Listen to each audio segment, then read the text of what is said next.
ఇంకా చాలా దూరం నుంచి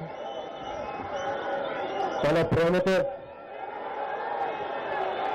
మన జిల్లా నలుమూలల నుంచి వచ్చిన మన ఆడపడుచులకి జన సైనికులకి ముందుగా పేరు పేరున్న మీ అందరికీ హృదయపూర్వక నమస్కారాలు తెలియజేస్తున్న మీ స్వాగతం పలుకుతాను. జన సైనికులు లేనిదే వీర మహిళ లేనిది జనసేన లేదు పవన్ కళ్యాణ్ గారు. వేదికను అలంకరించిన భారతీయ జనతా పార్టీ రాష్ట్ర అధ్యక్షులు శ్రీ సోమవీర్రాజు గారికి, ఆంధ్రప్రదేశ్ ఇన్ఛార్జ్ శ్రీ సునీల్ దేవధర్ గారికి, ఎమ్మెల్సీ మాధవ్ గారికి, కృష్ణవర్ధన్ రెడ్డి గారికి,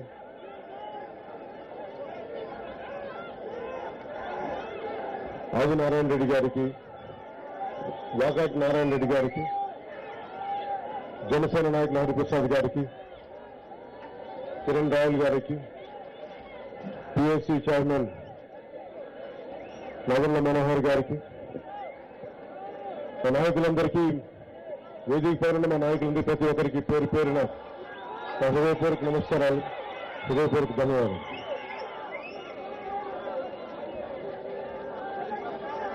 ఇంత తొందరగా ఎన్నికలు వస్తాయని ఒక ఉప ఎన్నిక జరుగుద్ది. జీవితంలో మనం ప్రతి ఒక్కరూ కూడా నిండు నూరేళ్ళు ఉండాలని కోరుకుంటాం, నిండు నూరేళ్ళు చల్లగా ఉండాలని కోరుకుంటాం. ఈరోజు ఉప ఎన్నిక ఒక వైసీపీ అభ్యర్థి ఆయనకి కాలం చేయడం వల్ల ఆయన స్థానంలో పోటీ వచ్చింది. ముందుగా ప్రాణాలు కోల్పోయిన వైసీపీ ఎంపీ అభ్యర్థికి జనసేన తరఫున, మా జన సైనికుల తరఫున, మా ఆడపడుచుల తరఫున, మా నాయకులందరి తరఫున వారి కుటుంబానికి మా ప్రగాఢ సానుభూతిని తెలియజేస్తా ఉన్నాం. ఎందుకంటే మీ మరణం ఎలాంటి లోటు ఉంటుందో నాకు తెలుసు. కానీ ప్రజాస్వామ్యంలో ఒక ఉప ఎన్నిక జరిగినప్పుడు పోటీ చేయాలని పరిస్థితి ఉంది కాబట్టి ఖచ్చితంగా పోటీ చేస్తున్నాం. కాబట్టి దాంట్లో భాగంగా కూడా చనిపోయిన వైసీపీ ఎంపీ అభ్యర్థికి, వారి కుటుంబ సభ్యులకి మనస్ఫూర్తిగా మా సంతాపాన్ని తెలియజేస్తున్న పరిస్థితుల్లో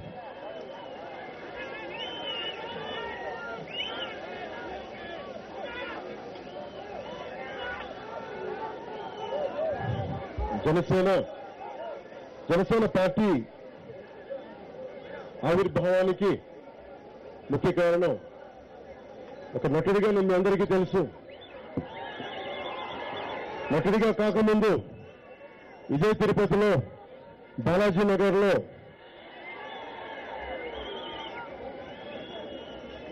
దత్తాత్రేయుడు 12వ అవతారమైన శ్రీ రామ్లాల్ ప్రభుజీ అవతరించారు.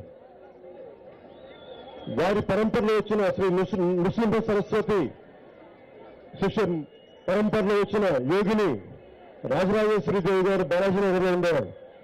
అక్కడ నేను యోగ విద్యను, యోగాభ్యాసం నేర్చుకునేవాను సినిమాలోకి రాకముందు. ఇది ఎందుకు చెప్తున్నానంటే, జీవితం పట్ల నాకు కోరికలు లేనివాడిని, సినిమాలకు అవ్వాలని కోరికలు లేనివాడిని, రాజకీయాలకు రావాలి అన్న ఆలోచన లేనివాడు. కానీ నాలో ఉన్నది అణువణువున దేశభక్తి ఉంది. నా అణువణువున నేను నెల్లూరులో చదువుకున్నాను. సెయింట్ జోసెఫ్ క్రిస్టియన్ మిషనరీ స్కూల్లో నాకు అణువణువున దేశభక్తి నింపింది నా గుండెల్లో, నా మిషనరీ స్కూల్. ఎందుకు చెప్తున్నానంటే, చరిత్ర చదువుకుంటున్నప్పుడు ఎన్ని ప్రాణత్యాగాలు జరిగినాయి, ఎంతమంది ప్రాణాలు కోల్పోయారు, ఎంతమంది జీవితాలను పణంగా పెట్టారు. వారి జీవితాలను పణంగా పెట్టి మనకు వచ్చిన స్వాతంత్ర్యం ఇది. నాకున్నదల్లా ఒక కన్సర్న్ ఉండేది నాకు జీవితం పట్ల. 100 సంవత్సరాలు చెప్పింది కూడా వెనక ముందు చూడకుండా నరికేస్తాం. ఒక 10 నెలలు కష్టపడి ఒక తేనె తిట్టు పెడితే 10 నిమిషాలు దాన్ని ఖాళీ చేస్తాం. సమాజంలో ప్రకృతిలో ఉన్న ప్రతిదీ కూడా మనకు ఉపయోగపడేది. మనిషి నిజానికి తోటి మనిషికి ఎంత ఉపయోగపడుతుందో నాకు నిజంగా తెలియదు. ఆలోచించాలి మనందరం ఒకసారి.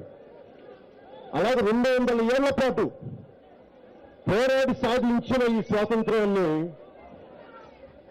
ఎవరో వాళ్ళ అబ్బ సొత్తులాగా ఒక్కొక్క నాయకులు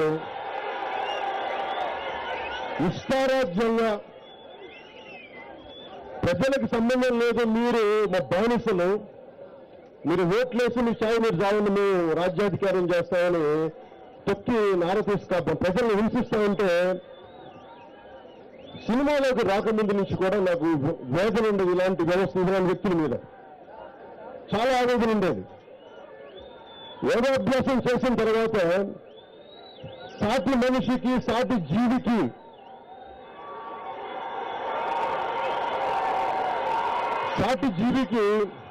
ఉపయోగపడిన జీవితం దేనికి అనుకునేవాడు. దాంట్లో భాగంగా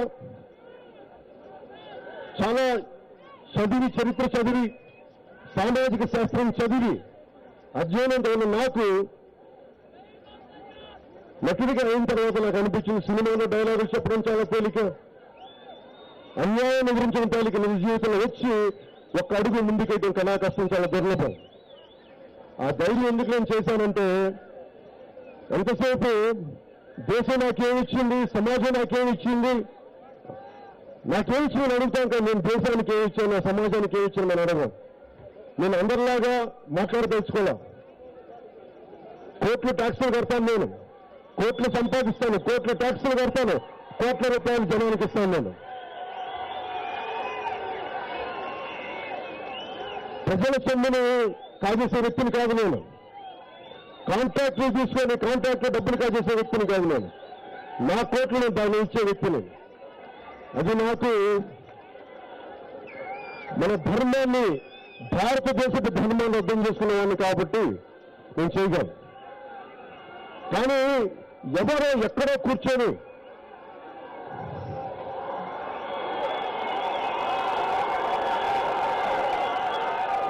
లోకం కూర్చొని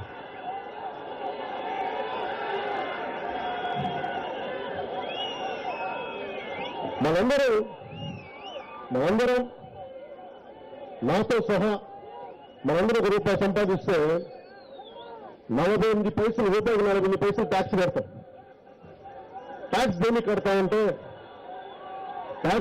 కడతామంటే మన రోడ్లు బాగుండాలి, మన ప్రభుత్వ ఆసుపత్రులు బాగుండాలి, మన చదువుకునే ప్రభుత్వ బడులు బాగుండాలి, మనకు అన్నం పండించే రైతు సుభిక్షంగా ఉండాలి, కార్మికుల భవిష్యత్తు బాగుండాలని చెప్పి మనం ట్యాక్సులు పెడితే ఆ ట్యాక్సులు వీళ్ళ సిమెంట్ ఫ్యాక్టరీలకి, వీళ్ళ సారా అడ్డాలకి వెళ్ళిపోతుంటే అందరిలాగా చేతులు మరిచి కూర్చునే వ్యక్తులు కాదు. ఏదైనా ఎంత పోరాటం చేస్తాం,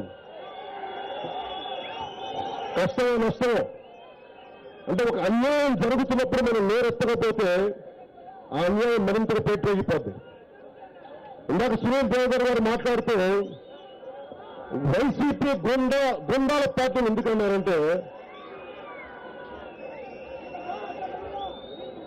మన ట్యాక్సీలు మనం కట్టి మనందరం ఉమ్మడికి 100 మంది ఉంటే వీళ్ళు విజయం సాధించారు. నేను కాదంటే 159 ఎమ్మెల్యేలతో ఉన్నారు, విజయం సాధించారు. కానీ మీకు ఓటేసింది సంపూర్ణ 100% మీకు ఓట్లు వేయాల. 100% మంది ట్యాక్సీలు కడితే అందరి దగ్గర డబ్బులు తీసుకొని మీకు ఎవరైతే కావాలో మీ వరకు మీరు డబ్బులు పంచి అందరి సొమ్ముని వాళ్ళ ఖజానాలోకి వెళ్తే ఆ డబ్బులు అందరికీ పంచుతా ఉన్నారు వీళ్ళు. అది వాళ్ళ బలం. మనం ఇచ్చాం బలం వైసీపీకి, మనందరం కలిస్తే వైసీపీకి బలం ఇచ్చాం. అది మనం మర్చిపోవద్దు. ఎంతకాలం భయపడతాం ఎవరికైనా, ఏ బృందాకైనా సరే, ఎవరికైనా సరే. పులివెందుల అనగానే మీకు తెలుసా, పులివెందుల అనగానే ఇప్పుడు ప్రతి ఒక్కరికి పులివెందుల స్థాయి రాజకీయం అంటారు. పులివెందుల స్థాయి రాజకీయం అంటే ఇప్పుడు పులివెందులు అనే పేరు దుర్మార్గానికి, దోపిడీకి, అలాంటి పేరుకి అయిపోయింది. నిజంగా పులివెందుల గొప్పతనం మీకు తెలియదు. పులివెందుల గొప్పతనం 1892లో సరస్వతి విలాసమైన లైబ్రరీ పెట్టిన ఒక సరస్వతి విలాసమైన లైబ్రరీ పెట్టాడు మనకి పులివెందుల్లో. కోస్తాంధ్ర కంటే కూడా సీమాంధ్రలో కోస్తాంధ్రలో 18వ శతాబ్దంలో 18 లైబ్రరీలు ఉంటే సీమాంధ్రలో 21 గ్రంథాలయాలు ఉండేవి. అలాంటి గ్రంథాలయే పులివెందులో ఉండేది. సరస్వతి నిలయం అలాంటి లైబ్రరీలు ఉన్నది. అలాంటి సీమ ఫ్యాక్షనిజానికి, గుండాయిజానికి, రౌడీజానికి మారుపేరిపోతే ఒక సగటు భారతీయుడిగా నా కడుపు మండదు. నాకు ఎవరిని దౌర్జన్యం చేస్తారు మీరు? మానవ హక్కులు కాలవేసిపోతా ఉన్నాయి మనకి. మీరు బాంబులు వేస్తా ఉంటారు, మా మీద దోపిడీలు చేస్తా ఉంటారు, అట్రాసిటీ కేసులు పెడతా ఉంటారు. వైసీపీ నాయకులకి తిరుపతి నడిపొడ్డు నుంచి నేను చెప్తున్నాను, చాలా పద్ధతిగానే చెప్తున్నాను, గుర్తుపెట్టుకోండి. ఇది కొత్త తరం, నవతరం. ఫ్యాక్షన్ గుండాదాళ్ళకి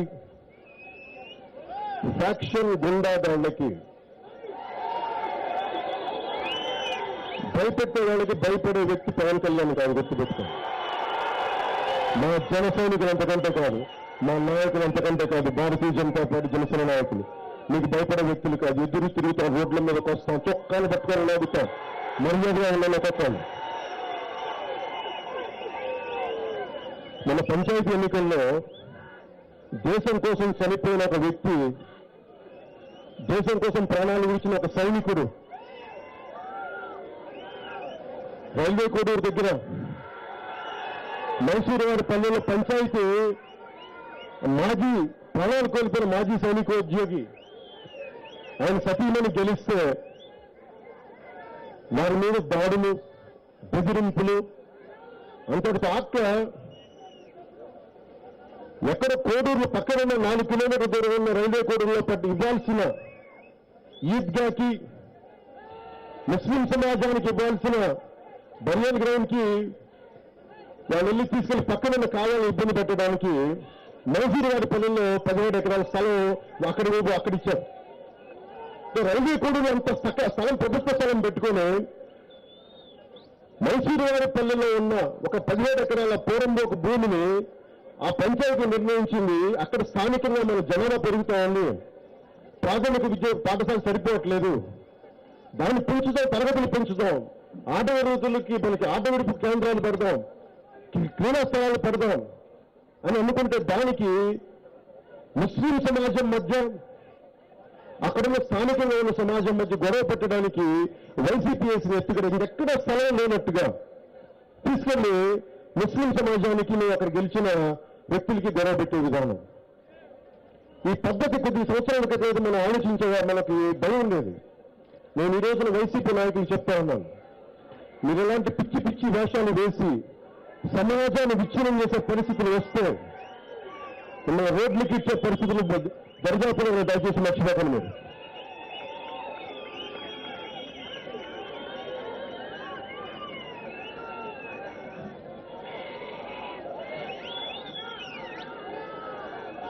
ముఖ్యంగా AP Andhra Pradesh law and order ఎంత దిగజారిపోయింది అంటానికి ప్రతి ఎమ్మెల్యే కూడా ఒక గుండాలా మాట్లాడతాడు. ప్రతి వైసీపీ ఎమ్మెల్యే గుండాలాగా మాట్లాడతాడు. మీరు ఎమ్మెల్యేలా గుండాలా? మీరు 151 మంది గుండాల లాంటి గుండాగిరిలాగా ప్రయత్నించే వ్యక్తులు అందరినీ చెప్పట్లేదు, కానీ ప్రతి ఒక్కరూ కూడా వైసీపీ ఎమ్మెల్యేలు బెదిరింపులు, గుండాగర్ది ఇవి ఎక్కువైపోతా ఉన్నాయి. మీకు పవన్ కళ్యాణ్ అనే వ్యక్తి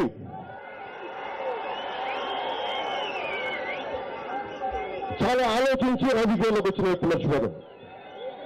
మీ గుండాగర్దులకి, మీ బెదిరింపులకి నేను భయపడే వ్యక్తిని కాదు. అవసరమైతే తల తెగిపోవాలి తప్ప అడుగు వెనక్కి పడదు, గుర్తుపెట్టుకోండి.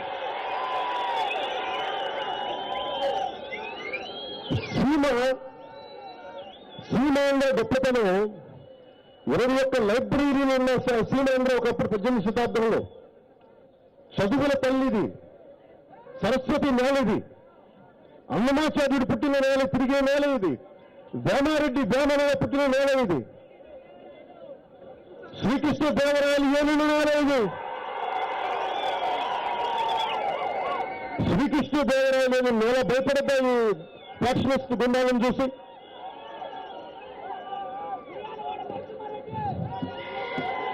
ఒక్కొక్కరు ఉయ్యాలవాడ నరసింహారెడ్డి కానీ, కృష్ణదేవరాయలు కానీ, ఒక్కొక్కరు అన్యాయాన్ని ఎదిరించిన వాళ్ళు, వీళ్ళెవరికి భయపడిన బ్రిటిష్ వారిని ఎదిరించిన వాళ్ళు వీళ్ళంతా. ఈ రోజున ఇంతమంది యువత ఉన్నారు, మీరు ఇంతమంది యువత. నేను రోడ్ల మీదకి వస్తే అనంతపురంలో కానీ, రాజంపేటలో కానీ, కడపలో కానీ, ఏ మూలకెళ్ళినా, పొలమునూరు, పుంగునూరు, మదనపల్లి, ఏ మూలకెళ్ళినా సీమలో యువత రోడ్ల మీదకి వచ్చి ఆవేదన వ్యక్తం పరుస్తూ ఉంటారు. ఎలక్షన్ వచ్చేటప్పటికి మీరు ఎందుకు భయపడుతున్నారు? మీరు ఎందుకు భయపడుతున్నారు? ఎందుకు భయం మీకు? ధైర్యం చచ్చిపోయిందా మీలో? ఆవేశం చచ్చిపోయిందా మీలో? ఒక్క ఎమ్మెల్యే పిలిస్తే భయపడిపోతారా మీరు? పౌరుషం లేదా మీలో? అరే ఆత్మ గౌరవం లేని బతుకులేమని భయపడితే చచ్చిపోతాం తప్ప ముందుకెళ్ళాం. పోరాడితే బానిస సంఖ్యలో పోతే మనిషిలో కూడా శ్రీ చెప్పినట్టుగా భయపడకండి మీరు. నేను ఏది కూడా నేను ఆచరించకుండా మిమ్మల్ని ఎప్పుడు అడిగేయమని చెప్పను. కోట్లు వదులుకున్న తర్వాత కొంత చందాయమని అడుగుతాను. వృత్తి వదులుకున్న తర్వాత, సినిమా వదులుకున్న తర్వాత బయటకు వచ్చాను. నేను 3 సంవత్సరాలు వదిలేసాను, సినిమా పక్కన పెట్టాను. మధ్యలో సినిమాలు చేస్తా ఉంటే అడుగుతా ఉన్నారు, సినిమాలోకి వెళ్ళిపోయాను. నాకు మీలాగా సిమెంట్ ఫ్యాక్టరీ లేదా? నాకు మీలాగా ప్యాకెట్ క్లబ్బులు లేదా? నాకు అయినా రాజకీయ నాయకులు ఎలా బతుకుతారా? అసలు మనం ఆలోచించేప్పుడన్నా రాజకీయ నాయకులకి డబ్బులు ఎక్కడి నుంచి వస్తున్నాయి ఉన్నా ఆలోచించామా? ₹1,00,000 మనకి ముఖ్యమంత్రి గారి శాలరీ అంతా ₹1,00,000 ఎంత చెప్తారు. ఐఏఎస్ ప్రధానమంత్రి గారికి 4 లక్షల పైచీలు కరెక్ట్ తెలియదు కానీ దాదాపు అని చెప్తారు. మరి ఎక్కడి నుంచి డబ్బులు వస్తాయి వాళ్ళకి? వైసీపీ ఎమ్మెల్యేలకు ఎక్కడి నుంచి డబ్బులు వస్తున్నాయి? ఓటుకి ₹2,000 సార్, ఎక్కడి నుంచి వస్తున్నాయి మీకు డబ్బులు? ఈ మధ్యలో మద్రాస్ హైకోర్టులో చీవట్లు పెట్టింది, ఖజానాను ఖాళీ చేస్తా ఉన్నారు మీరు. 20 ప్రశ్నలు సంధించింది రాజకీయ నాయకులు అందరికీ. అంటే 2,000 కోట్లు ఖర్చు పెట్టండి, 3,000 కోట్లు, 10,000 కోట్లు ఖర్చు పెడితే ఎక్కడి నుంచి వస్తున్నాయి డబ్బులు? ఎవడబ్బు వస్తుంది మీరు పెడుతుంది? ఎవడబ్బు వస్తుంది మీది? ఎక్కడి నుంచి వస్తున్నాయి డబ్బులన్నీ? అంటే నేను నన్ను కూడా వెళ్ళి సినిమాలో మేము అడ్డదాన్ని దొక్కుమంటారా నన్ను విమర్శించే వాళ్ళందరికీ? అరే రాగి సంకటి కింద బతుకుతాం తప్ప మేము చచ్చిపోయాము, అడ్డదారులు తక్కువ పిడికిన రాగి సంకటి కింద బతుకుతాం. అది కూడా దొరకకుండా బస్సులు ఉంటాం తప్ప అడ్డగోలుగా మేము అన్యాయ సంపదలు మాకు వద్దు. మాకు అలాంటి రాజకీయం కూడా మేము చేయం. చిన్న స్థాయి నుంచి ఒక చిన్నపాటి దుకాణంలో పనిచేస్తూ దేశ ప్రధానమంత్రి నరేంద్ర మోదీ గారు రోజున అలాంటి వ్యక్తి బలంగా ఉన్న రాష్ట్ర దేశానికి. సరిగ్గా 7 సంవత్సరాల క్రితం ఇదే తిరుపతిలో అరవింద్ సోమవీరాజు గారు మిగతా నాయకులు కూడా ఉన్నారు. ఆ రోజున రాష్ట్ర విభజన అడ్డగోలుగా జరిగినప్పుడు, ఆంధ్రప్రదేశ్ అధ్యయనం జరిగినప్పుడు ఆ రోజు ఒకటే కోరుకున్నాం, జాతీయ నాయకత్వం మారాలి, కాంగ్రెస్ వల్ల మనం నష్టపోయి కాంగ్రెస్ ఉండకూడదు అని మనందరూ సంకల్పిస్తే ఈ రోజున మా ప్రధానమంత్రి గారు నరేంద్ర మోదీ గారు ఇక్కడికి వచ్చినారు. ఈ రోజున ఇదే తిరుపతి నుంచి ఒక సంకల్పం ఇద్దాం అందరం. వచ్చే సంవత్సరాల్లో ఆంధ్రప్రదేశ్ దశ దిశ మారాలని కోరుకుందాం మనందరం. ఆ దశ దిశ ఏంటి? 1000 కోట్లతోటి ఓట్లు కొనే రాజకీయ విధానం పోవాలి, స్వచ్ఛమైన రాజకీయ నాయకులు రావాలి. 40 సంవత్సరాలు ఐఏఎస్ అధికారులుగా పనిచేసి చీఫ్ సెక్రటరీగా పదవి విరమణ చేసి రాయచూరులో మేడం రత్నప్రభ గారు రాయచూరులో కర్ణాటకలో రాయచూరులో పనిచేస్తే ఆవిడ ఫోటోల్ని గుండెల్లో పెట్టుకునే వ్యక్తులు నాకు వ్యక్తిగతంగా తెలుసు. నాకు విశిష్టమైన ఐఏఎస్ అధికారుల కుటుంబం నుంచి వచ్చిన ఆవిడ. వారి కుటుంబం మీకు తెలుసో తెలియదు, చాలా మంది తెలియకపోవచ్చు. ఇక్కడ ఐఏఎస్ శంకరన్ ఐఏఎస్ గారిని ఒక చాలా గొప్ప వ్యక్తిలో ఒక ఆయన ఉండేవారు, ఆయన కాలం చేశారు. మానవ హక్కుల కోసం పాటుపడ్డ వ్యక్తి. అలాంటి వ్యక్తితోటి చాలా సన్నిహితంగా మెలిగిన కుటుంబం రత్నప్రభ గారి కుటుంబం. ఆవిడ ఐటీ సెక్రటరీగా ఉన్నప్పుడు ఈ రోజున ఆంధ్రప్రదేశ్ లో ఐటీ ఉంది అంటే బలమైన, ఇంకా బలంగా మనకి హైదరాబాద్ తో పోటీ పడుతున్నామంటే దానికి ఇంకా ఆంధ్రప్రదేశ్ ఉంది మాత్రం ఐటీ ఉందంటే దానికి రోడ్ మ్యాప్ వేసింది రత్నప్రభ గారు. అవసరం మనం మర్చిపోయాం. ఈ రోజున రాజకీయాల్లో ఎవరైనా రావచ్చు, నేను దానేం కాదంటా. వైసీపీ నిలబెట్టిన అభ్యర్థి తప్ప ఒప్ప నేను చెప్పట్లా. కానీ అర్హత ఎవరికి ఉంది? తిరుపతి పార్లమెంటుకి అర్హత ఎవరికి ఉంది? ఎవరు బలంగా దీన్ని ఈ తిరుపతి అభివృద్ధిని చేయగలరు? సపోజ్ ఉదాహరణకి ఇక్కడ వైసీపీ ఎంపీ ఇక్కడ గెలిస్తే ఢిల్లీకి ఏం చేయగలరు మీరు ఆలోచించండి. ఏం మాట్లాడారు, ఎందుకు మాట్లాడారు చెప్తాను. ఆయన గెలిచిన ఆయన గొంతు ఉండదు ఆయనకి, ఆయన గొంతు ఉండదు ఆయనకి. ఎవరో ఇద్దరు ముగ్గురు కంట్రోల్ చేస్తారు మొత్తం పార్టీని.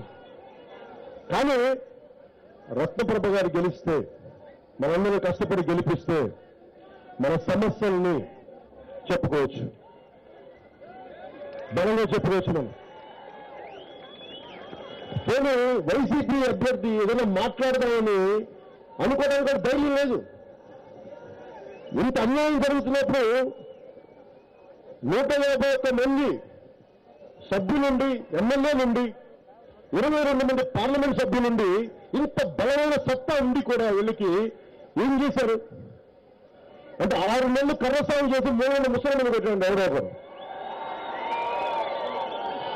అలాగా 151 మంది ఎమ్మెల్యేలు, 22 మంది పార్లమెంట్ సభ్యులుంటే కూర్చొని రోడ్డు మీద జనాల్ని, నా చిన్నపిల్లల్ని వాళ్ళని కూర్చొని మీద ఎస్సీ ఎస్టీ అట్రాసిటీ కేసులు పెడితే మిమ్మల్ని చావు కొడతాం, మీకు రేషన్ కార్డులు ఇవ్వు, మీకు ఓట్లు వేస్తే మీకు రేషన్ కార్డులు ఇవ్వు, మీకు కొండపైన మీరు మీ కొట్లు పెట్టుకుని మీ కొట్లు తీసేస్తాం, మీ మీద ఎర్రచందన స్మగ్లింగ్ కేసులు పెడతాం. ఇదే బెదిరింపులు.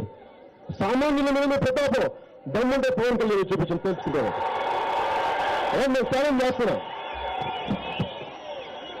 వైసీపీ నాయకులు నేను ఛాలెంజ్ చేస్తున్నాను. నేను 2-3 గొడవ అవుతానండి. నేను సిద్ధం. మీరు ఎలాంటి గొడవ పెట్టుకుంటారో సై, నేను దానికి సిద్ధం రండి.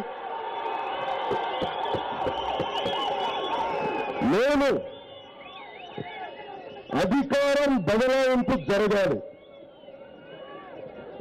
నాకు నిజంగా ముఖ్యమంత్రి స్థానం వెళ్ళి కూడా నాకు ఎప్పుడు వీటి గురించి నేను ఆలోచించలేదు. మనస్ఫూర్తిగా చెప్తున్నాను మీకు. ఆ 7 కొండల వారి సాక్షిగా, గుండెల సాక్షిగా చెప్తున్నాను. నేను ఎప్పుడు అధికారం కోసం ఎవరి సాక్షి వ్యక్తిని కాదు. నేను చాలా చిన్న వయసులో బాలాజీ కాలనీలో యోగిని రాజరాజేశ్వరీదేవి గారి శక్తిపాతం ద్వారా యోగ దీక్షిస్తే అదే చాలు, అదే మొహం, అదే గొప్పదనుకున్నాను. నటుడయ్యాను, మీ అభిమానం సంపాదించాను, ఈరోజు పొలిటికల్ పార్టీ పెట్టాను, మీరు నా గుండెలో ఉన్నాను.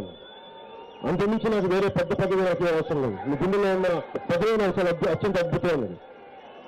ఈ ముఖ్యమంత్రి పదవి అనేది మీకు సేవ చేసుకునే భాగ్యానికి అది నిజంగా వస్తే అందరికంటే ఎక్కువ సేవ చేయగలను, ఖచ్చితంగా చేయగలను. కాకపోతే అందుకోసం అభివృద్ధి వ్యక్తిని కాదు. వచ్చిందా సంతోషం, రాలేదా సంతోషం. కానీ నేను మటుకు మీకోసం నా కడశ్వాస వరకు నేను మీకోసం పనిచేస్తుంటాను.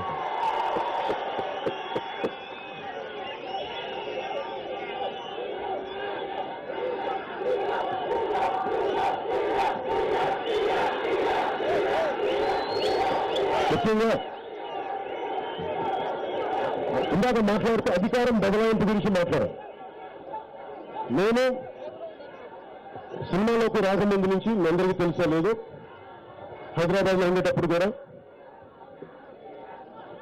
ఏ వర్గాలైతే అధికారానికి దూరంగా ఉన్నాయో, ఏ వర్గాలైతే ఇంకా మాకు భిక్ష పెట్టి అనే స్థాయిలోనే ఉన్నాయో అలాంటి అణగారిన వర్గాలకి అండగా ఉండాలి. నేను గొంతు నవ్వాలని అనుకున్నాను. దాంట్లో ఎస్సీ ఎస్టీ వర్గాలు ఉన్నాయి, షెడ్యూల్ ట్రైబ్స్ ఉన్నాయి, దళిత కులాలు ఉన్నాయి, వెనుకబడిన సంచార జాతులు ఉన్నాయి, బలిజ కులాలు ఉన్నాయి,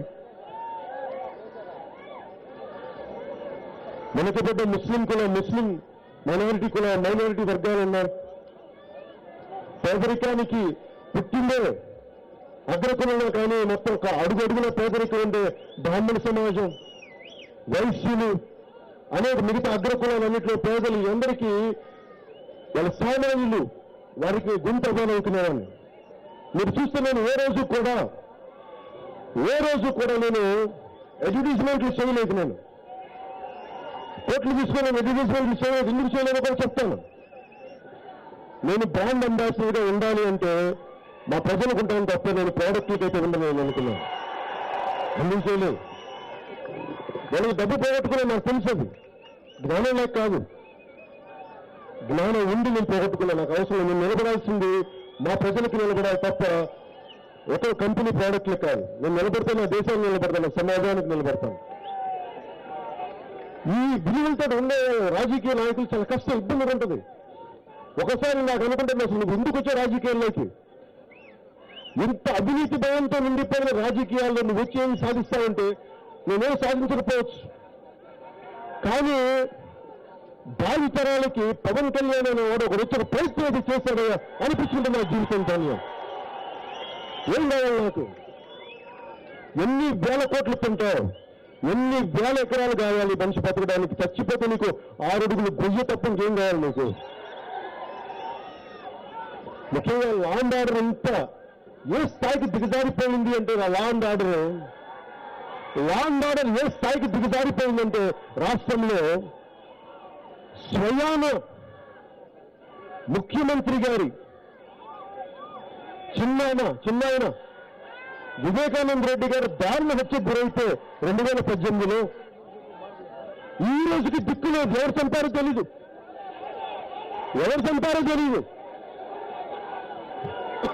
100కు పైగా ఐపీఎస్లు ఉన్నారు. 100కి పైగా ఐపీఎస్లు. నిన్న ఢిల్లీలో వివేకానంద రెడ్డి గారు అమ్మాయి శ్రీమతి సునీత గారు నేను అడిగి, మా తండ్రి చనిపోయారు, సొంత చిన్నాయన జగన్ రెడ్డి గారి సొంత చిన్నాయన వివేకానంద రెడ్డి గారు సొంత చిన్నాయన చనిపోతే మీరు దోషులు పట్టుకోలేరా? మీరు అంటే పట్టుకోవట్లేదు, తెలిసి పట్టుకోవట్లేదు అంటే మీకు తెలిసి ఎవరు చేశారు? ఆవిడ చెప్తున్నారు, సునీత గారు చెప్తా ఉన్నారు, నేను చెప్పట్లేదు, ఆవిడ చెప్తున్నారు. ఆవిడ అన్న మాట, మా సొంత నానే చనిపోయి దిక్కు లేకపోతే సామాన్య ప్రజల పరిస్థితి ఏంటి? ఇది మనందరం చూడాలి.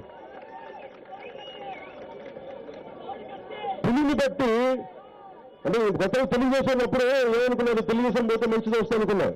పులిపై భూతం పట్టుకున్నా ఇప్పుడు అట్లా ఆచరణగా తయారు. కోటికత్తి కరెక్ట్ లేదు. ఆ రోజున 2018లో జగన్ రెడ్డి గారి మీద దాడి జరిగినప్పుడు వైజాగ్ ఎయిర్పోర్ట్ లో ఇంత కోటికత్తితోటి చాలా గట్టి హత్యాయత్నం చేశారు. అప్పటి గవర్నర్ నరసింహన్ గారు కూడా దాన్ని ఖండించారు.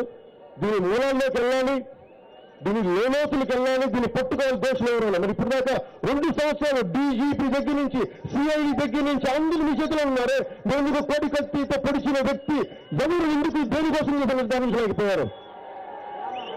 దీన్ని బట్టి అర్థం చేసుకోవచ్చు రాజకీయాలు ఏ స్థాయిలో ఉంటాయని. ఈ స్థాయిలో ఉన్నప్పుడు మీకు సొంత చిన్నాయన్ని చనిపోతే అది ఆ క్రిమినల్స్ ని కాపాడే వ్యక్తులు రాజ్యాలు వెళ్తున్నప్పుడు సామాన్యుడికి ఏం న్యాయం జరిగిద్దా? ఒకసారి మీరు ఆలోచించాలి. ఇందులో చాలా మంది వైసీపీ వాలంటీర్స్ కూడా ఉన్నారు. నాకు నిజమే చెప్తున్నా, మీకు ఉద్యోగం ఇచ్చి మీకు 10,000 నేను ఆనందించేవాడిని. కానీ మీరు కూడా ఆలోచించండి, దాంట్లోనే ఒక నాటకకర్త చెప్పాడు, ఒక తప్పు జరుగుతున్నప్పుడు అందరం కూర్చొని దాన్ని వెనకేసుకొస్తే ఆ పాపలు మనం కూడా పాలు పంచుకునే వాళ్ళతో మర్చిపోకండి. వైసీపీ చేసే తప్పుల్ని, ఘోరాలని చాలా మంది వెనక్కి వస్తా ఉన్నారు.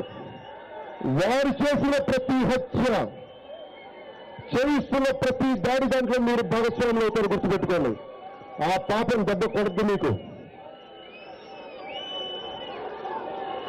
శేషాచల అడవులు ఎర్రచందనకు అడ్డగోలుగా కూల్చేస్తా ఉన్నారు. అప్పటి ముఖ్యమంత్రి పోయినసారి చంద్రబాబు నాయుడు గారు అమరావతి రాజధానికి నాకు సంవత్సరం లేదు, ఇక్కడ మనకి జనసంఘం దొంగలు అమ్మితే అక్కడ మనకి కాబట్టి రాజధాని కట్టేయచ్చు, 8,000 టన్నులు అమ్మితే 1,600 కోట్ల రూపాయలు ఇచ్చినప్పుడు.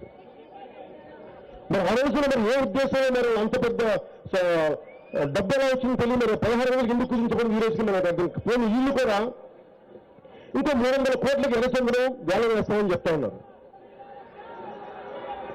ఈ ఎర్రచందనం వేలకి వేలు మీ చెట్లు కూల్చేస్తా ఉన్నారు. ఎక్కడ చూసా కొండల చుట్టూ మీకు కనిపిస్తా ఉంటాయి, మంటలు పెడతా ఉన్నారు. ఈ స్మగ్లర్లు కాల్చేస్తా ఉన్నారు. ఇదివరకు ఎర్రచందనం చాలా చిన్న చిన్న దొంగలు పట్టుకెళ్ళి పోయిందంటే యాక్చువల్గా లారీలను పట్టుకెళ్ళిపోతా ఉన్నారు. ఎవరు ఆపేవాడు అవ్వడం లేదు. రేషన్ హౌస్ డెలివరీ అవుతుందో లేదో నాకు తెలియదు. నేను ఎర్రచందనం అయితే చైనాకి మీకు రేషన్ డోర్ డెలివరీ అవుతుందేమో మీకు, కానీ ఎర్రచందనం చైనాలో డోర్ డెలివరీ అవుతుంది. ఎర్రచందనం చైనా వాళ్ళు వచ్చి మన లడాఖ్లో గల్వాన్ వ్యాలీలో మన సైనికులు చంపుతా ఉంటే వైసీపీ ప్రభుత్వం స్టేట్కి మన ఎర్రచందనం శేషాచల అడవిలోని ఎర్రచందనం తీసుకెళ్లి డైరెక్ట్ చైనా ఎక్స్పోర్ట్ చేసుకుంటా ఉన్నారు. ఇది వీళ్ళ దేశభక్తి. సిగ్గుండాలి వాళ్ళకి. ఈ వైసీపీ చెప్తున్నాను, ఈ స్మగ్లర్లకు కానీ ఆ వ్యవస్థ ఎవరైతే ఎర్రచందనాన్ని ఒక పచ్చని వృక్షాన్ని వృక్షో రక్షితి రక్షత అంటాం, అలాంటి పచ్చని శేషాచలంలోని దశాబ్దాల పాటు దీని ఎర్రచందన వృక్షాలను మీరు నేలకూలుస్తూ ఉన్నారు. నేలకూలిన ప్రతి ఎర్రచందనం చెట్టు, కూలుస్తున్న ప్రతి చెట్టు కూడా వైసీపీని పతనానికి నెట్టు గుర్తు పెట్టుకోండి.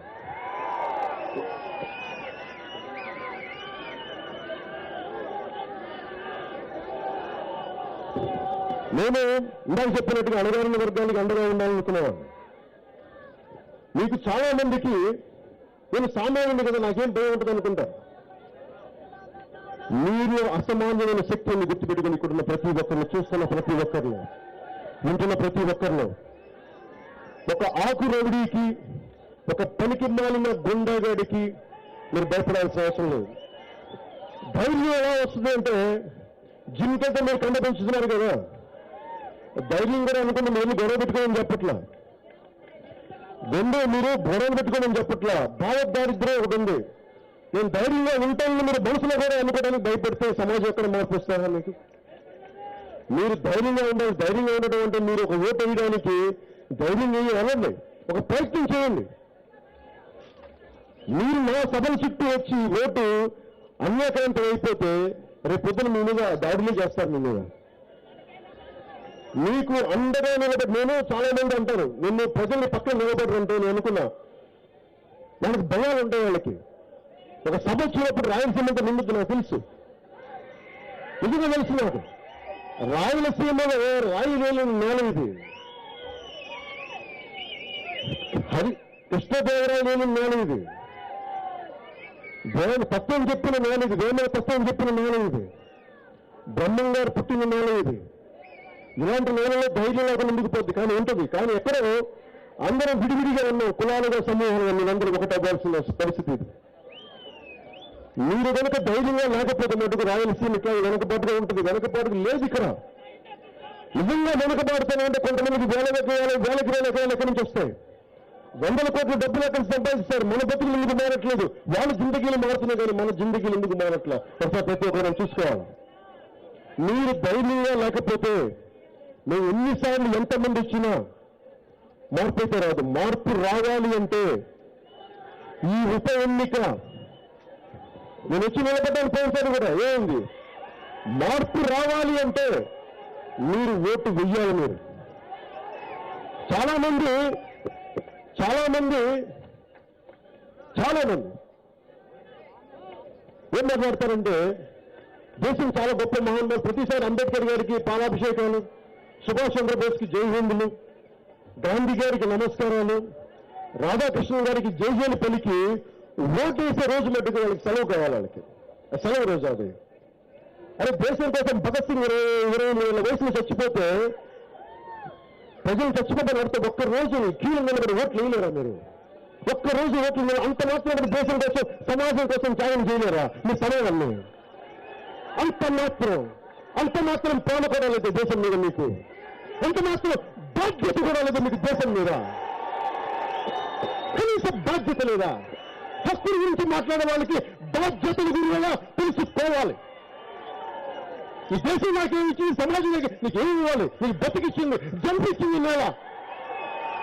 దీనికోసం నీకు బాధ్యతలు ఉన్నా, నీకు నిలబడాలి దేశం కోసం. శేషాచలం అడిగిన 8 నిమిషాలు కూర్చుంటే మనకు బాధ్యత లేదా? ఉంది మనకి. మిమ్మల్ని అడుగులేని స్వతంత్ర హక్కు లేదే. రత్నప్రభ గారు రేపు పొద్దున పార్లమెంట్కి అభ్యర్థులు నిలబడి మనం ముందుకెళ్తుంటే ఆవిడకి ఓటు ఉంది. రోడ్డు మీద రండి. డబ్బుల కోసం వెళ్ళకండి. మీకు 2000 ఇస్తున్నారంటే ఎక్కడ అప్పులు ఇచ్చేయాలి, మళ్ళీ ఆవిడ అప్పు ఎలా చేస్తే మళ్ళీ దోపిడీ చేయాలి. అలాంటిది భారతీయ జనతా పార్టీ జనసేన చేయడం సిద్ధంగా లేదు. నిజాయితీగా ఉండవచ్చు. ఎందుకంటే మేము మీకు నిజాయితీగా నిలబెడితేనే ఇప్పుడు నిజాయితీ సేవ చేయగలం. మన మధ్య వైసీపీ ఎమ్మెల్యే ప్రకాశం జిల్లాలో కరోనా సమయంలో వెళ్ళి మాకు కొంచెం అన్న పండుగ కావాలని అడిగితే అంటే పెద్ద బుక్ తీసుకురాను, లోపల నుంచి బుక్ తీసుకొస్తాను, పేరేంటి ఆ పలానా మండలం ఊరు, ఆయనకి 2000 ఇచ్చిన ఊరికి నీకు ఎందుకు చేయాలి పోవాలి, పేరుతో సహా రిజిస్టర్ మేము చేస్తారు ఆయన. అంటే మనకు ఓటు తీసుకుంటే నైతిక హక్కు కోల్పోతాం. ప్రమాణాలు చేయించుకుంటారు, ఒట్లు వేయించుకుంటారు. 2000 రూపాయలకి మన జీవితం, మన భవిష్యత్తు అమ్మేసుకుంటాం. అక్కడున్న బిడ్డ ఉన్నాడు, 2000 రూపాయలకి ఆ బిడ్డ భవిష్యత్తు మీరు అమ్మేసుకుంటారా? మీరు దయచేసి 2000 రూపాయలకి మీ భవిష్యత్తు నమ్ముకోకండి. మా వంటలను తప్పని పడతాను. చాలా కాలం నేను ఆలోచించేవాడిని, ఏ రోజున్నా సరే భయపడకుండా మాట్లాడగలను. చాలాసార్లు తప్పించే మధ్యలో సినిమాలు ఎందుకు చేయలేకపోయానంటే, సినిమాలో నిన్ను చాలుతాడు డైలాగులు మాట్లాడతాం, రియల్ వేసుకొచ్చేటికి అని మాట్లాడతాం, ధైర్యం రాదు. నేను అది జయించి నిజంగా చెప్పిన బలం నాకు ఎప్పుడు బలం వచ్చిందంటే, నేను ఒక ఆశయానికి నిలబడి 2019 ఎన్నికల్లో ఓడిపోతే నాకు ధైర్యం వచ్చింది. నేను సమాజం కోసం నిలబడగలను, చేయగలను. అంబేద్కర్ స్ఫూర్తి నాకు.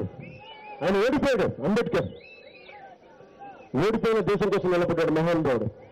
ఆయన నాకు స్ఫూర్తి. నాకు ఒక నారాయణ గురు, ఒక పూలే, సాహు మహారాజ్,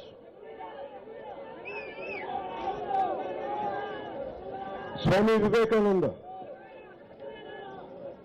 అలాంటి అందరూ జాతీయ అంతర్జాతీయ స్థాయిలో ఎంతో మంది నాయకులు నాకు ప్రభావితం చేశారు. ఎందుకంటే ప్రజల కోసం నువ్వు నిలబడాలి, వేరే దారి లేదు దానికి. ఏమి ఇవ్వదు, సమాజం ఏమి ఇవ్వదు. ఇంతమంది నేను గుండెల్లో పెట్టుకుని ఇంత ప్రేమ ఇచ్చాను, నీకేమి ఇవ్వదు తిరిగి రుణం. నేను ఈ దేశానికి రుణగ్రస్తుంది, నేను ఈ దేశానికి రుణగ్రస్తుంది. నేను అందుకు వచ్చాను రాజకీయాల్లోకి. నాకు ఏ పదవి ఎక్కువ కాదు, నేను సంపాదించే ధనం నాకు సరిపోద్ది, దాని నుంచి దానాలు చేయగలను నేను. అలాగే భారతీయ జనతా పార్టీ అనగానే ముస్లింలకి వ్యతిరేకమని మాట్లాడతారు. ఇది హిందూ దేశం. ఇది హిందూ దేశం అంటే అన్ని మతాల్ని కలుపుకెళ్లే దేశం అని. భారతీయ జనతా పార్టీ హిందువులంటే హిందువుల ఒక్కల కోసమని కాదు, ఇది అందరికీ. హిందూ మాట ఏంటంటే, నువ్వు ఇస్లాం మతస్థుడైనా, క్రిస్టియన్ మతస్థుడైనా, బుద్ధిస్ట్ అయినా, లేదా సిక్కు, ఇంకే మతం అయినా సరే, యూదులు అయినా సరే, లేదు అసలు ఏ మతం నాకు వద్దు, నిన్ను కూడా ఇది సర్వంగా కలుపుకెళ్లే దేశం. అలాంటి భావజాలాన్ని పాటించేది భారతీయ జనతా పార్టీ. నేను మానవత్వం, దేశాన్ని, ధర్మాన్ని నమ్మినవాడిని నేను. ఎందుకు తిరుపతి సీటు ముఖ్యంగా జనసేన ఎందుకు వదులుకుందని చెప్పడానికి కూడా మీకు కారణం చెప్పాలి. 99లో భారతీయ జనతా పార్టీ గెలిచిన సీట్ ఇది. జాతీయ స్థాయిలో ఉన్న నాయకత్వానికి మన తిరుమల, మన తిరుపతి వాటికన్ సిటీ ఎలాగో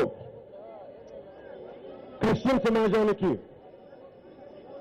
జెరూసలేం ఎలాగో, మక్కా ఎలాగో అలాంటి ప్రసిద్ధమైంది మన తిరుపతి. ఇలాంటి దేశం ప్రపంచం చూసే క్షేత్రానికి జాతీయ స్థాయి నాయకత్వానికి బాధ్యతలు అప్పచెప్తే మనకి తప్పప్పులు కానీ శేషాచల అడవుల్లో ఎర్రచందనం నరికిరేత దగ్గర నుంచి 7 కొండల వారికి 7 కొండలు ఎందుకు 2 కొండల చాలు అలాంటి మాటల దగ్గర నుంచి అందరికీ కూడా భారతీయ జనతా పార్టీ కానీ మనం నిలబడగలిగితే మనకి న్యాయం జరుగుద్ది. అంతకుముందు వారు గెలిచిన సీటు యంత్రాంగం బలంగా ఉంది. మనం తోడ్పాటును అందిస్తే రాబోయే సంవత్సరాలు ఆంధ్రప్రదేశ్ దశ దిశ మనం నిర్ధారించుకునే శక్తి, నిర్దేశించే శక్తి మన దగ్గర ఉంటుందనే ఉద్దేశంతో ఈ రోజున భారతీయ జనతా పార్టీకి మనస్ఫూర్తిగా రత్నప్రభా గారికి మీరు నిలబెట్టండి, ఒక సీనియర్ ఐఏఎస్ అధికారినిగా నిలబెట్టండి అని చెప్తే మనస్ఫూర్తిగా మీరు ఇంత అత్యుత్సాహం, ఇంత చక్కని ఉత్సాహంతో ఇంత స్పిరిటెడ్ గా వచ్చింది మీ అందరికీ పేరు పేరు నేను ధన్యవాదాలు తెలుపుతున్నాను. మా అక్క రత్నప్రభ నాకు చేతికి కట్టారు, ఇది గుండెల్లో పెట్టుకుంటామని. మా అక్క గెలవాలని నేను కోరుకుంటున్నాను. మా అక్క మనకు సేవ చేయాలి, మన రాష్ట్రానికి సేవ చేయాలని కోరుకుంటున్నాను. మీరు ఏ రకంగా అయితే ఐటీ కారిడార్ దగ్గర నుంచి మీరు ఎంత రోడ్ మ్యాప్ ఇచ్చారో భవిష్యత్తులో కూడా ఇంతమంది యువతకి ఉపాధి అవకాశాలు కావాలి, ఆడబిడ్డలకి భద్రతతో పాటు ఉపాధి అవకాశాలు కావాలి, ఇక్కడ పరిశ్రమలు రావాలి. ఇలాంటి కీలకమైన ఒక నిర్మాణానికి మీరు సహకరించాలి. మీ తోడ్పాటు, మీ అనుభవం, మీ తెలివి, మీ యుక్తి, మీ శక్తి, మీ మొత్తం పరిచయాలు అన్ని రాష్ట్రానికి ఒక ప్రయోజనకారిగా ఉండాలి. మనస్ఫూర్తిగా మా అక్క రత్నప్రభ గారు నేను కోరుకుంటాను. నేను మనకి ఈ రోజున వైసీపీ నాయకులు ఓట్లు కడగడానికి వస్తే ఒకటే అడగండి వాళ్ళని, 153 గుళ్ళు పైగా మీరు అపవిత్రం చేశారు, మీ విగ్రహాలు మీకు చేతులు నరికేశారు, అపవిత్రం చేశారు, పూజించే విగ్రహాలకు అశుద్ధం రాశారు. మీకు రాముడి ఏ దేశం అయితే ఈ దేశం, రామ అంటే ఈ దేశం కదులుద్ది. ఈ దేశం వెన్నెముక రాముడు. అలాంటి రాముడి విగ్రహాన్ని తల శిరచ్ఛేదం చేస్తే ఈ రోజుకి మీరు దోషులను పట్టుకోలేకపోయారు. మీరు ఈ రోజుకి విచారణలోనూ ఆంధ్రప్రదేశ్ పోలీసులు విచారణలోనూ టెక్నాలజీ వాడటం తిప్పలని పైకి కొట్టారే, సర్టిఫికేట్లు వస్తున్నాయి. మీరు రాముడి విగ్రహాన్ని ఎవరు శిరచ్ఛేదం చేశారు మీరు పట్టుకోలేకపోయారా? రథాలు తగలబెట్టారు ఆంధ్రప్రదేశ్, దాన్ని పట్టుకోలేకపోయారా? బిట్టుకుంటే నెల్లూరులో రథం కాల్ చేస్తే పట్టుకోలేకపోయారా?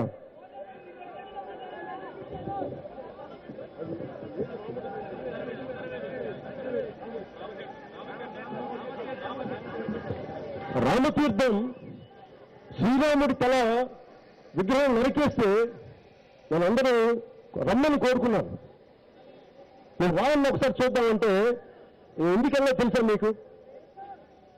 రాముడు అంటే గుండెలో పెట్టుకున్నాను నేను, మీకు చెప్పలేదు ఇప్పుడు దాకా.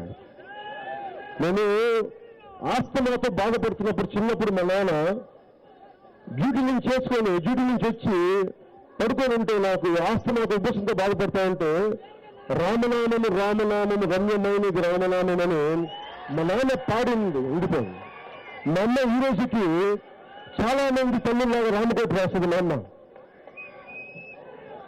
రాముడితో పునీతమైన నేల, ఇలాంటి రాముడి నేల మీద విగ్రహం నరికేస్తే ఏమి బాధ్యత లేదు. ఆంజనేయ స్వామి చేతులు నరికేస్తే మాట్లాడరే, దుర్గాదేవి వెండి విగ్రహాలు మాయమైపోతే మాట్లాడరే, పైహిచ్చి మాట్లాడకపోగా రాము ఆంజనేయ స్వామి విగ్రహాలు పోతే ఆయన ఏమైనా పోయిందా అని అడిగాడా? మీరేంటా గోవాలంటారు. చూడండి, మీరేంటా గోవాలని మాట్లాడతారు. అలాగే వెండి సింహాలు పోతే అంటే మేడల మిద్దలు కట్టుకుంటావా, లేదంటే మిల్లు పెడతావా? ఇదే మీరు మాట్లాడేది. ఇదే మీరు హిందూ మతం కాకుండా ఏ మతానికైతే మీరు ఎంత గోల చేస్తారా మీరు? నేను అన్ని మత విశ్వాసాలను గౌరవించాలని గుర్తుపెట్టుకోండి. దారిలో వస్తా ఉంటే కూడా ఒక ఇస్లాం ఆడపడుచు ముస్లిం ఆడపడుచు ఆపి పెడితే నేను దగ్గరికి వచ్చి నేను దగ్గర తీసుకున్నాను. ఒక రాఖీ కడితే కట్టించుకునేవాడిని. ఎందుకు చెప్తున్నానంటే ఏదైనా మాట్లాడితే జనసేన భారతీయ జనతా పార్టీ మైనారిటీ వ్యతిరేకంగా ఒక ప్రచారం చేస్తూ ఉంటారు. ఆలూరు కర్నూలులోని ఆలూరు నియోజకవర్గంలో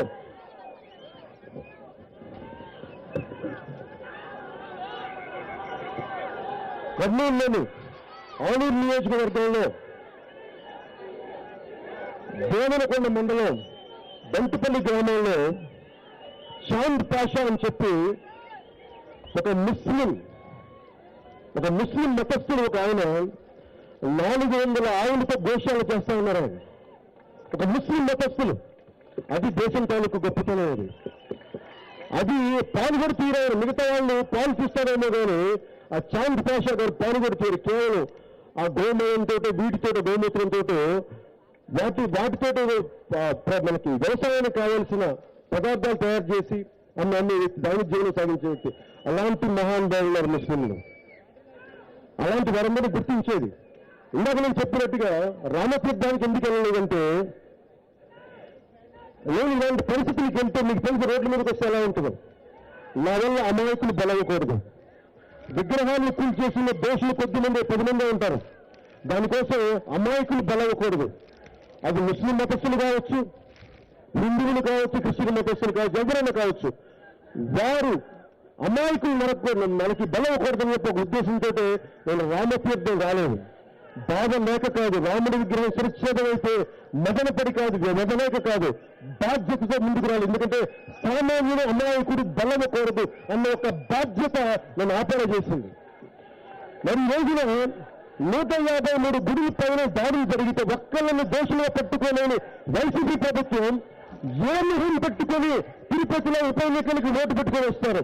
వెంకటేశ్వరుడు 7 కొండల స్వామి కళ్యాణ క్షేత్రంగా వెలిసిన నేల ఇది. ఏమి పెట్టుకొని వస్తే మీరు వేస్తారు? ఒకసారి అందరికి చెప్పండి ఒకసారి. ఎందుకంటే వెంకటేశ్వర స్వామిని కొలిచే నేల ఇది. వెంకటేశ్వర స్వామిని కొలిచే నేల ఇది. అందరూ గుండెలో పెట్టుకుని మీరు కనుక వైసీపీకి ఓటేస్తే 7 కొండల వాడికి ద్రోహం చేసిన వాళ్ళతో దయచేసి మనసులో పెట్టుకోండి. మీరు ఆలోచించండి. నేను మిమ్మల్ని ప్రభావితం చేయట్లా, కానీ మీరు ఆలోచించి ఓటు వేయకపోతే మటుకు వైసీపీకి ఓటు వేస్తే మటుకు మీరు దేవాలయాలు కూల్చిన వాళ్ళకి వత్తాస పలికినట్టు అవుతుంది. మటుకు మీరు మర్చిపోకండి. అలాగే ఇందాక మాట్లాడుతూ ఈ దేశంలో ఈ రాష్ట్రంలో దిశ మారాలి.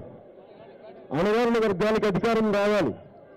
కుటుంబ రాజకీయాలు చేసే వ్యక్తులం కాదు. భారతీయ జనతా పార్టీ కానీ, జనసేన పార్టీ కానీ కుటుంబంతో నడిపే పార్టీలు కాదు. ఇవన్నీ చాలా ప్రజాస్వామ్యబద్ధంగా నడిచే పార్టీలు. ఒకటే కోరుకుంటా ఉన్నాం, ఒకే ఇంట్లో అన్న ముఖ్యమంత్రి అయితే సోదరు నాకు అన్యాయం జరిగింది చెప్పి వాళ్ళే బయటకు వచ్చి రోడ్ల మీదకి మాట్లాడే పరిస్థితి ఈ రోజున.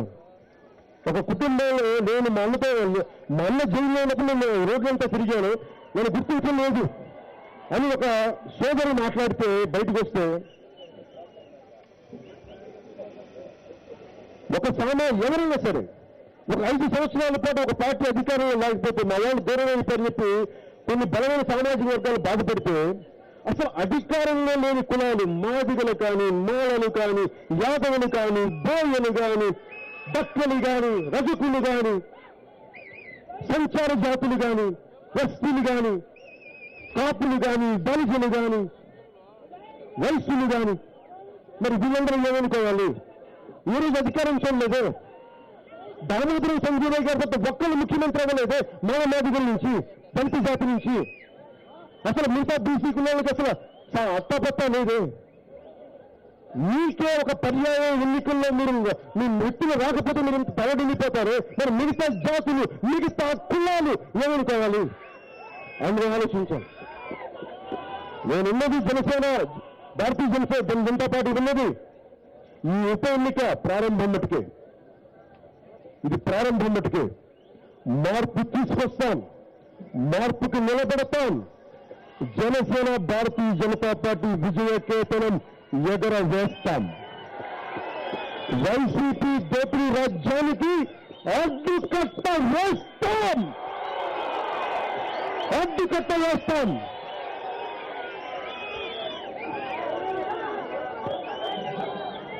రత్నప్రభ గారిని, మా అక్క రత్నప్రభ గారిని, మన అక్క రత్నప్రభ గారిని తిరుపతి పార్లమెంట్ భారీ మెజారిటీతో గెలిపించాలని అందరూ కృషి చేద్దాం. చిత్తశుద్ధిగా, త్రికరణ శుద్ధిగా మనం నిలబడదాం. అలాంటి మన సోదరి, మన అక్క రత్నప్రభ గారిని గెలిపిద్దాం. ఇది భవిష్యత్తుకి దిశానిర్దేశం చేసే ఎన్నిక. ఇది దయచేసి దృష్టిలో పెట్టుకుని మీ అందరూ మీ ఆశీస్సులు కావాలి, మీ ఆశీర్వాదాలు కావాలి. మీకు అండగా నిలబడతాం. నేను మీకు నా సంగతి మీకు తెలుసుకొని చెప్పక్కర్లా. గెలుపు ఓటమిలో నేను ఒకే వ్యక్తిని 2 సార్లు మారను. నేను మీకు అండగా నిలబడేవాడిని. మనస్ఫూర్తిగా మీకు ధన్యవాదాలు తెలియజేసుకుంటూ ఒకసారి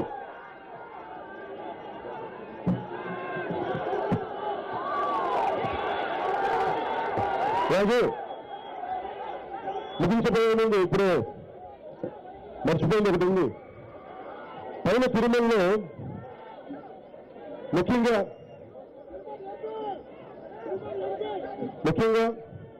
బలిజ కులస్తుల్ని వైసీపీ నాయకులు చాలా హింసిస్తా ఉన్నారని తెలుస్తా ఉంది. చిన్న బతుకులు బలిజలు, వాళ్ళ దగ్గర సిమెంట్ ఫ్యాక్టరీలు, వాళ్ళ దగ్గర బలిజల దగ్గర అందరూ అణగారిన వర్గాల ద్వారా వాళ్ళు మామూలు సామాన్య వ్యక్తులు. వాళ్ళని మీరు బెదిరించడం, మీ మీద ఎరచందనం, బలిజల మీద ఎరచందనం కేసులు పెడతాం, టాక్సీ డ్రైవర్ల మీద మీ లైసెన్సులు రద్దు చేస్తాం. బీజేపీ జనసేనకి మీరు ఓటేస్తే ప్రతి ఒక్కరిని రకరకాలుగా బెదిరిస్తా ఉన్నారు. మీ రేషన్ కార్డు రద్దు చేస్తాం, మీ పథకాలు రద్దు చేస్తామంటే ఒకటే కోరుకుంటాను, ఒకటే చెప్తా ఉన్నాను. మీరు మనుషుల్ని, బలిజల్ని కానీ మీరు బెదిరించే కొద్దీ బలిజలు బలపడతారు తప్ప వెనక్కి దగ్గర గుర్తుపెట్టుకోండి. బలిజలే కాదు, బోయలు కానీ, యాదవులు కానీ, మాదిగలు కానీ, వెనుకబడ్డ సంచార జాతులు కానీ, మైనారిటీలు కానీ ఎవరైనా సరే మీరు బెదిరించే కొద్దీ బలపడతాం తప్ప భయపడని గుర్తుపెట్టుకోండి. మీరు బలిజల్ని హింసించడం మానేసుకోండి. మీరు బలిజల్ని భయపెట్టడం మానేసుకోండి. నేను ఎప్పుడు కుల గురించి ప్రస్తావన చేయను. నాకు అన్ని కులాలు, అన్ని మతాలు సమానం నాకు. కానీ ప్రత్యేకించి ఇక్కడ బలిజల మీద టార్గెట్ పెట్టారని చెప్పి నాకు ప్రతి ఒక్క తెలియజేస్తా ఉంటే నేను ఈరోజు మీకు మాటిస్తున్నాను. అన్ని కులాలతో పాటు బలిజలకు మేము అండగా మర్చిపోతా విషయం. మీ మీద దాడులు జరిగిన అన్ని కులాల్లాగా మేము నిలబడతాం. తిరుమలలో మీరు బెదిరిస్తా ఉంటే షాపులు, చిన్న షాపులు, దేవుడి పటాలు అమ్ముకునే వాళ్ళు, పండ్లు అమ్ముకునే వాళ్ళు, కొబ్బరి బొండాలు అమ్ముకునే వాళ్ళు, వాళ్ళని మీరు బెదిరించేది, వాళ్ళని మీరు బెదిరించే జగన్ రెడ్డి గారు. మీ మనుషులు మీరు తిరగబట్టం ఒకటి చెప్తాను. అన్ని జాతులకి ఎవరైనా సరే, నాయకులు ఎవరైనా కావచ్చు, మీరు తిరగబడటం నేర్చుకోకపోతే, ఎదురు తిరగడం నేర్చుకోకపోతే బానిసలుగానే బతకాల్సి వస్తుంది. మీరు నిర్ణయించుకోండి. బానిసలుగా బతకాలనుకుంటున్నారా, లేదంటే స్వేచ్ఛా వాయువులతో సంకల్పించుకొని ముందుకు వెళ్ళాలనుకున్నారా? మీ నిర్ణయం. మేము ఉండగా ఉంటామని తెలియజేసుకుంటూ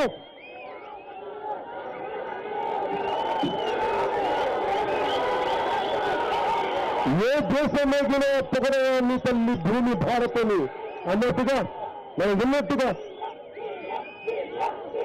ఒక్కసారి వైసీపీ కోటలు బద్దలయ్యేలాగా ఎర్రచందన వృక్షాలను చీనాకి ఆరు పెట్టేసిన ఈ వైసీపీకి గుళ్ళను పిట్టగిల్లేలాగా, గుళ్ళను బద్దలయ్యేలాగా ఒక్కసారి భారత మాతకి జయ జయ పలుకుదాం. ఏదైనా భారత్ మాతా కీ, భారత్ మాతా కీ, భారత్ మాతా కీ.